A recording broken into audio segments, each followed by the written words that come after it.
7 માં chapter number 3 ઉષ્મા એમાં ટોપિક છે ઉષ્માનું વહન। તો આપણે જાણીએ છીએ ધાતુ પદાર્થ છે ઉષ્માનું વહન કરી શકે છે।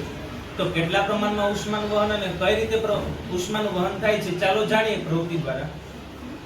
સ્ટીલની સ્કેલ દ્વારા મેં 3 પુશ પિનને ચોંટાડેલી છે મીણ વડે। મીણબત્તીથી હું એક છેડો ગરમ કરું છું તો ઉષ્માનું વહન કઈ રીતે થાય છે એ આપણે નોંધીએ। સ્ટીલની સ્કેલનો એક છેડો ગરમ કરતા ગરમી એક છેડા તરફથી બીજા છેડા તરફ વહન પામે છે અને મીણ દ્વારા લગાવેલી ચોંટાડેલી જે પિન છે એ ઉષ્મા એટલે કે ગરમી લાગવાના કારણે ધીમે ધીમે ઓકળીને પડી જશે।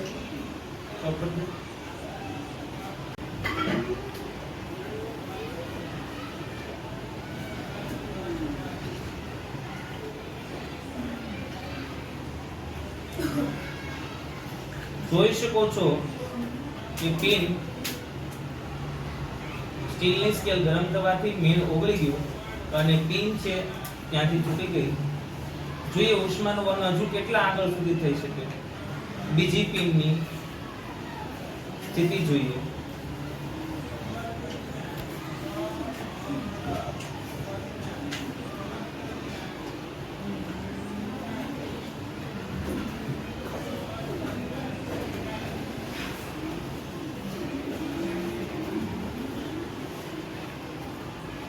ઉષ્માનું વહન હજુ એક છેડા તરફથી બીજા છેડા તરફ થઈ રહ્યું છે।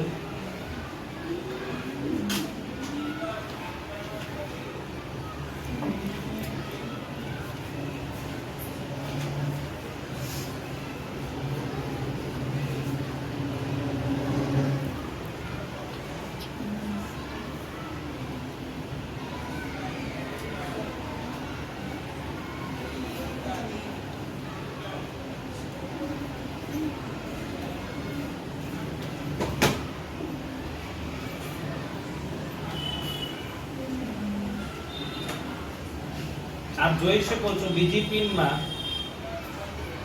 પણ ગરમીના કારણે પડી ગઈ છે।